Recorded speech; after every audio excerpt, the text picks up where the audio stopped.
Hey, what's up? It's Mecha. I'm gonna be honest with you.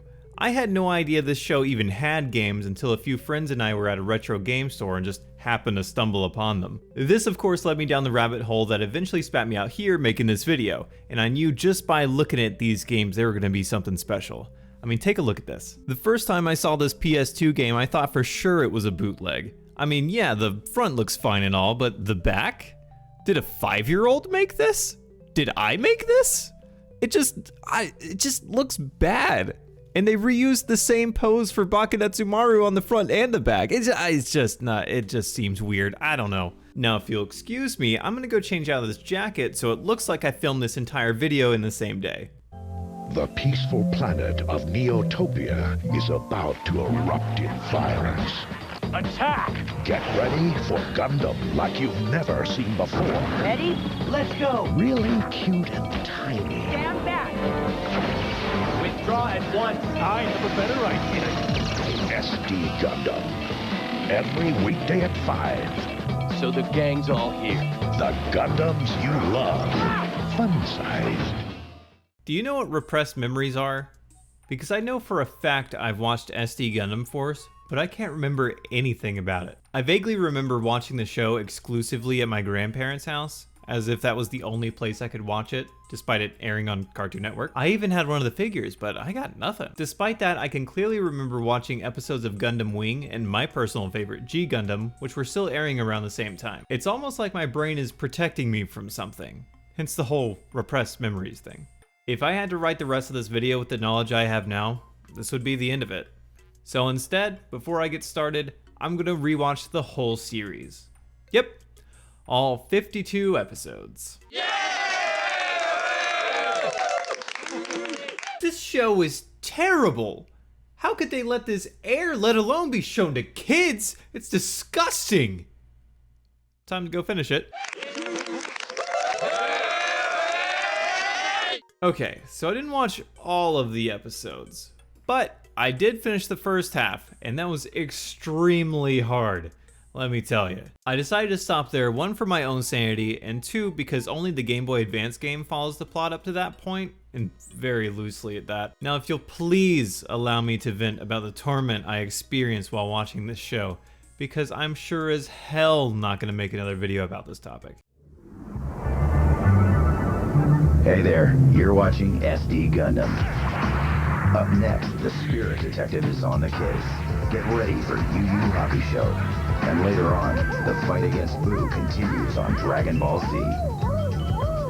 Welcome back. Superior Defender Gundam Force, or SD Gundam Force for kind of shorter, first aired here in the US on September 1st, 2003, before debuting in Japan a few months later, as it was designed with our standards in mind. Whatever that means. But it ended up flopping so hard in Japan that the only reason we even got the second season dubbed in the US was because of a petition for that season to be localized on DVD. Which is hilarious to me, because have you seen the show? It's terrible! Who would even think of petitioning for that? Anyway, let me explain some of my frustrations with the show. First, I want to talk about the opening. There isn't one. Well, technically there is, but for the English version, it was just some background music over some shots from the show. The same goes for the ending music, just over the credits. Wanna guess what the Japanese opening was? An OP by Puffy Amiyumi. The Japanese version also had an opening from Little by Little, who also did an opening for Naruto, and an ending theme for Shippuden later on. And also, their version had an ending by Nobody Knows, who would later go on to do motherfucking Hero's Comeback? Do you know how much more bearable this show would have been if I at least had some bops to look forward to? Much! It would have been much more bearable. If you haven't noticed by now, the show is entirely made with awkward early 2000s 3D graphics and randomly really elaborate mocap.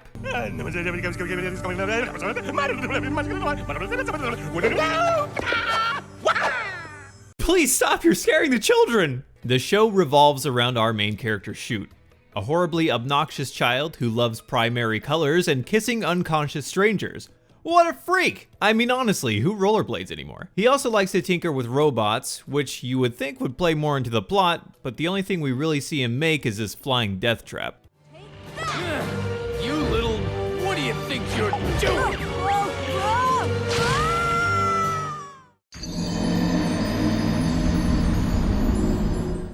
Shoot gets caught up with the captain of the Super Dimensional Guard, named, well, his name is Captain. Crazy, I know. And in order to save Shoot from being obliterated by the Dark Axis, the main antagonist of the show, he gets knocked out and crashes into Shoot's garage, where he proceeds to get assaulted by the very same child he wanted to save. Afterwards, Captain's soul drive becomes exposed, basically just his heart, so probably not a very good thing to just have pop out when he's not functioning, but whatever. He wakes up and leaves without pressing charges, so good on him, I guess. Captain's identity is generally supposed to stay a secret, so the next time we see him, he's in his civilian parts? To make a long story short, I would like you to help me. Oh my god, what's wrong with your face? Lips? I'm gonna vomit. These two are later joined by Gundams from other universes that were also attacked by the Dark Axis. The first is Zero, a night-themed Gundam from a place called La Croix, not the drink. His design is based off the Wing Gundam Zero and the Night Gundam. He simps for blonde girls because they remind him of the princess he failed to save. And then there's my favorite Gundam in the show, Baka Netsumaru, voiced by, you guessed it, Yuri Lowenthal. Oh wait, sorry, I meant Yellow Lollycup. Yeah, I wouldn't want my name on this either. Baka Netsumaru hails from the land of Arc and is designed after Shining Gundam and the Musha Gundam, two of my favorite Gundam designs actually, so of course I'm gonna like him at least a little bit. There's also a handful of side characters like Shoot's neighbor slash love interest, that never really goes anywhere. Then there's also Shoot's parents, Pooh from Yu Yu Hakusho, and some other mobile suits that don't get much character development. A little help here? Somebody? Gun bike. When's that dude gonna learn he can't fly? I got a mouthful of dirt here. The main antagonists that I mentioned before are the Dark Axis. They consist of iconic Zeon mobile suits that Gundam fans should be familiar with. The foot soldiers are Zakus, but are called Zakos, except for the first squad leader we meet, who's called Zapper Zaku, not Zako? I don't get why they're flip-flopping the names around like that, but whatever. Along with him, there's also two other squad leaders, Grappler Goof and Destroyer Dom. There's also Tall Geese, who resides in Zero's dimension, and their leader, the big boss of the first season, Commander Sazabi. The Dark Axis acts as a monster of the week type of villain, usually showing up to attempt a half-baked plan and then promptly failing with no real plot being moved forward until the latter part of the first season when Sazabi gets involved. Which highlights one of my main issues with the show. Nothing that happens in this show feels like it has any weight to it. Problems get solved just as fast as they crop up, and I just felt a general lack of care while sitting through this. The show feels like it was designed for the babiest of babies. So much so that I felt like it was insulting the intelligence of the kids that I assumed they were targeting for their audience. With Medabots airing its third season around the time this show started airing, it's no wonder I preferred that show over this, because at least Medabots had characters in a world I actually cared about. Ikki could beat Shoot's ass any day of the week. Hey, you know, when you put them side by side like that, they kind of look similar. You don't think they... And what if you just, like, oh, son of a bitch, it's Dollar Store Ikki. That's all I have to say about the anime though. It's just too gross looking, a little too childish, and the writing just feels too lazy for me to ever recommend it to even the most die-hard of Gundam fans. I was sitting there multiple times while watching it just rambling about how much I hated it. But hey, at least I'll sort of understand what's happening in the games, right? So I'll go ahead and give this anime a rating of go watch Medabots instead out of 5. And let's move on to those games, shall we? Before I really start getting into it though, I want to point out that most of the gameplay you'll see is from my Twitch channel. So if you like my content enough here to subscribe, why not drop a follow over on my Twitch? Game Boy Advance. このゲーム面白いじゃか。ガンガンぶっ飛ばしじゃか。でもなんだか複雑な気分じゃこ。止まらない面白さ。SD Gundam Force。 SD Gundam Force for the GBA released October 10th in 2004, and the GameFAQs message board only has 3 posts with no responses, so I can only assume I'm the 4th person to ever play this game. The game itself is a pretty generic 2D side-scroller beat-em-up that lets you swap between playing as Captain, Zero, and Baka Netsumaru, at the cost of 1 bar of your special gauge. A plus to this game is the exclusion of Dollar Store Ikki, and that's about it. The minuses, however, are great and plentiful. So like that one Medabots game I reviewed in my other video, AX, which is also on the GBA, this game was completely designed for fans of the show. So much so, in fact, that they didn't even bother to add any dialogue, which means that this game is basically a confusing mess for anyone not familiar with the subject matter. I'm not saying that it isn't for those of us who have seen it though, because despite this game laying out its missions as episodes, they managed to squish the first 26 episodes down into 5. I don't think I need to explain how that might be a bad idea. but I'm gonna. So what does that mean for the game though? Well, it translates into a ton of branching paths based loosely on random episodes and absolutely no real story progression. A bunch of shit just kind of happens and you're expected to be okay with it. I suppose the branching paths were to add replayability to the game, but after the first stage I felt I saw everything this game had to offer anyway. A couple of other ways this game tries to entice you into replaying it is by giving you a letter grade at the end of each episode and hiding special collectible haros within the stages. The problem with these two strategies though is that despite not really trying and constantly restarting because I kept dying, I always received an A rank on missions. As for the haros, they're all hidden within blocks scattered around the stage. The issue with that is the fact that there are multiple branching paths, and also the fact that you have to cross your fingers that an enemy runs into that block when you kill them, because that's the only way to break them. To give you an idea of how frequently this actually happened for me, I only have 6 of the 50 haros, and I could not care any less. To talk more about the levels though, the game wants you to beat each one by fighting all the enemies you see to level up so that you get better and stronger combos. The problem with that is these level increases are not permanent. If you lose a life, you have to button mash in order to respawn faster, thus saving as much experience as possible. And if you lose all of your lives, they at least let you start again from your last checkpoint, but you'll be back at level 1 again, which is extremely annoying when your checkpoint is right before a boss fight. What my strategy eventually became was switching to 0 at the start of a level, because you can fly over all the enemies, swap to Captain or Bakanetsu whenever I hit one of the forced fights, either against waves of enemies or a boss, then rinse and repeat. I did it this way because even if you waste your time leveling up, the bosses are strong enough that if you enter without having at least 3 lives, you're most likely gonna lose. So why bother leveling if I'm just gonna end up fighting them at level 1 anyway? Might as well make the rest of the level easy, right? Oh, and did you somehow manage to beat the boss with just a sliver of health and 1 life left? Well, congratulations! But you're not getting healed or any of your lives back for that matter. Like seriously, you don't even give us that much? Fuck you! I did end up beating this game on stream. Holy shit. But let me tell you, I didn't enjoy it the entire time, especially this level in La Croix. You have to hit these sparkles to open up portals throughout the level, but I never knew where I was to begin with, so this level just took forever to beat. So that level, along with having to brute force my way through every boss encounter, made this one of my least favorite games. I will have to give this game props for having more enemy variety than the show, however, which almost exclusively relied on green Zakos, except for the char flavored one, but he was a plot device, so I don't think that really counts. Out of my way!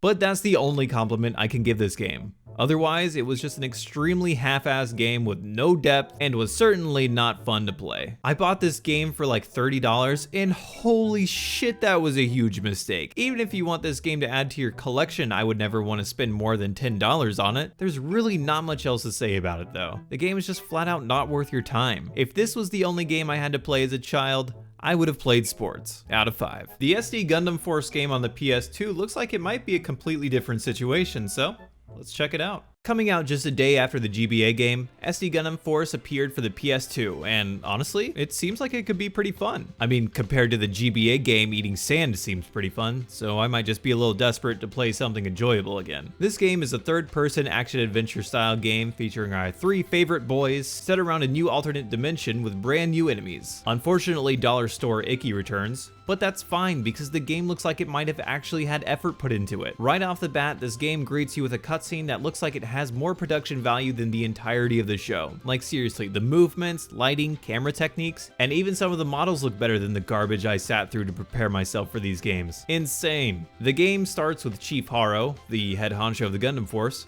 leading an investigation on the Dimension Halo and explains that there's an alternate Neotopia within it that could have enemies inside it. As if that wasn't just a guarantee at this point, but apparently we need more information to figure out their plans, and he does this in a fully voice-acted sequence. Come up with a solid plan.